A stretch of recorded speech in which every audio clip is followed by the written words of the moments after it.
So in the last couple of videos, I talked about and showed you how you can start doing the kind of research to find who your readers are, what they're searching for, what they like, so that you can better appreciate whether or not that's really your audience, or maybe if somebody else is your audience. But so we've gotten that, we know who we're trying to reach, who we think is going to appreciate our book. You still want to try to make your book as good as it can possibly be. And that's usually when authors start thinking about hiring a writing coach or an editor, or doing a lot of self-editing. And so that's what I'm going to talk about in this video. You should always self-edit first. Most of the things that are common mistakes of amateur writers are the same type of things. Like all writers make the same mistakes with their first book. So if you know those things and you can kind of go through your book and look for those things, it'll be a lot easier to notice what you're doing wrong and what you can fix. When I say doing things wrong, there are signs of amateur writing that readers also don't really appreciate. So you need to know what those are, and if you are making those mistakes, you want to try to fix them. The most annoying thing in the world is going to a movie where they spend $1 million, I don't know, $20 or $30 million on this huge budget, and everything looks amazing, but there were simple things in the story or the plot that didn't make any sense, or like bad dialogue, things that would have been really simple to fix, but nobody took the time. So you don't want to like spend thousands of dollars marketing your book and avoiding fixing the little things that are going to annoy or dissatisfy readers. So you want to know what those things are. I've been doing book editing for several years. I started when I was doing my master's. I stopped when I did my PhD, but I run the Book Butchers, which is a kind of a team of editors that do book editing. So I know quite a bit about being on both sides of the editing process, and also what to look for when you're editing a book and you want to make it more professional or get rid of some of those common mistakes. We put together a little guide in the Book Butchers of common mistakes. So I'm going to put that down below. You can just download that PDF and go through it to learn a bit about what to look for when you start self-editing. There's also some tools. I think like Grammarly is one. I don't really use those, but they might be beneficial. You want to make your book as good as it can be before you give it away to someone else. Even if you're going to hire an editor, you can't expect. I'll tell you two things. On the one hand, good writing always comes later. So the story always matters first. The story always matters over, good writing. So you want to really focus on the plot. You want to focus on character development. You want to focus on what happens and why does it happen and how does it have to happen that way. You also want to make things clear, like the themes. There's probably built-in pieces of conflict that are there because you've structured it well, but you don't bring them out well enough for them to matter. So you have to know what that's what like a really good book coach or writing coach or an editor would do for you, is look at your manuscript and say like, this, you'd have more conflict if this was the relationship, or if this had happened, or like she should feel more brokenhearted about this thing. There's ways you can just tweak, usually simple fixes. You just add like a sentence of information and it really clarifies or brings out the inherent conflict of your setting, your scene, your characters. Those are some things that someone more experienced would know to look for, which is why it can be beneficial to work with an editor or a book coach. You really want to focus on the story first, though, and that's the problem with editing, is that when you pay someone for editing, they're going to help you improve it and fix the mistakes, but they're probably not going to like change the plot. They might comment on character motivation or plot. They really should, but it depends what kind of editing you're paying for. There's proofreading, which is just fixing typos and mistakes. Copy editing is more like line revision or fixing the writing.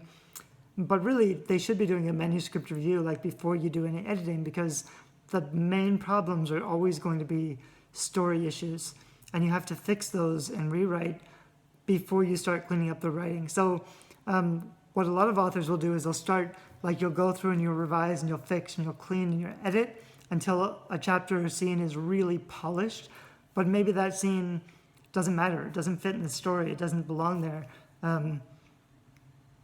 You really need to like cut out the stuff that doesn't work and structure your story in a way that makes it more powerful. You need to focus on those things first, not the writing. But after you've got your story, I mean, like I don't even really write a scene now until I have my plot. I have to go through the plot and make it all make sense, and that might take, a month of revision to keep going through and through it until I have the plot that works. And then I'll start writing the scenes, and yes, things change anyway, but you don't want to focus on cleaning it up until it's really structured well. Then you can go through and you revise. Every time you go through, you rewrite it and you make it better. The story the writing doesn't start getting good until the third or fourth pass. So the other thing that inexperienced writers are often frustrated by is when you first write your first draft, it's going to be really bad. The writing is going to be really bad. And that can be unsettling if you consider yourself capable of being a good writer. So you hate the first draft because it's so bad. That's normal. You shouldn't let it worry you. It does get better the more you go through it. And it's usually like the third or fourth complete pass through the entire manuscript where it starts getting decent.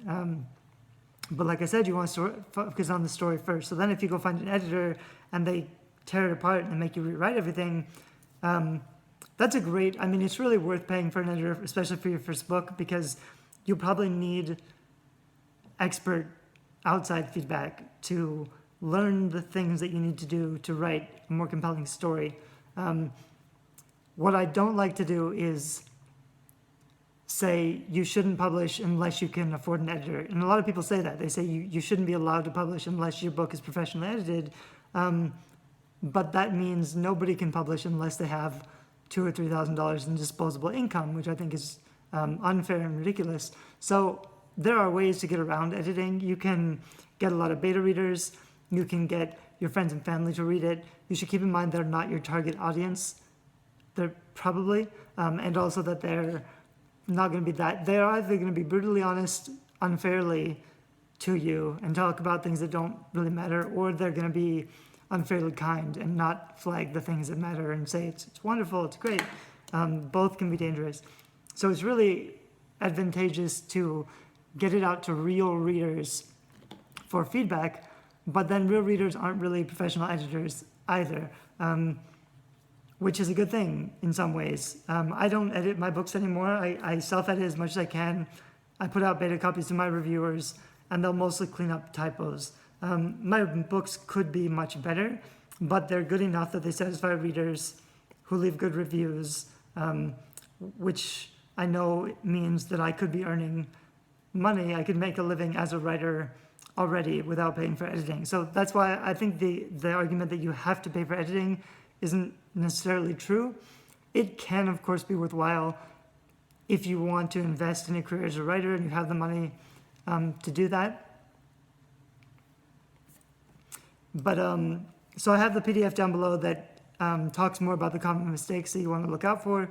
I'm also linking to, I have another course where I've talked more about editing in more detail, which I'll make available to you in case you really want to find out more things. Oh, the last thing I was going to mention, and I'll link down below, there's an article I'm writing now about, I was just watching the movie Genius, which is about the relationship between an author and the editor. And it's kind of interesting because in many ways it's like the artist is your soul, your passion, who just like vomits words out on a page, but it's raw and powerful. And then your editor is your cognitive, rational, mature, adult self. And so the relationship between the author and the editor in some ways is the author creates, well, in this movie, which I think isn't really true, but in the movie, the author creates the art, and the editor is the censor who takes the art and turns it into a product that will sell and make money.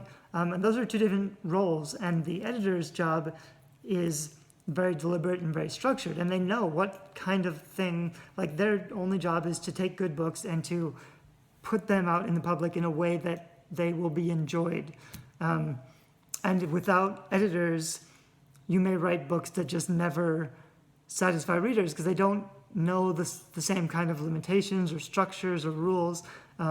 They're more free, so they write a book that is great but doesn't satisfy any readers, or readers don't know what to do with it.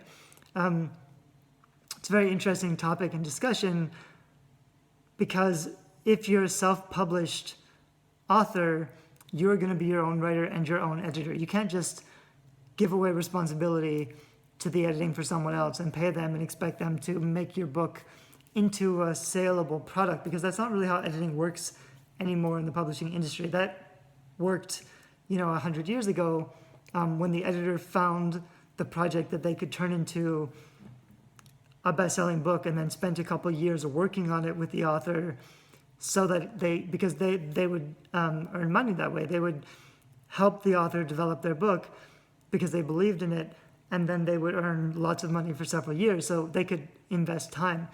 Now, if you're paying for an editor, they're going to do what you're paying them to do, but they're going to finish and move on. They're not going to devote their time and their life to you to help you make the book successful. That's not really what editors do anymore. Even in traditional publishing, they don't spend as much time fixing up a broken book and turning it into something marketable.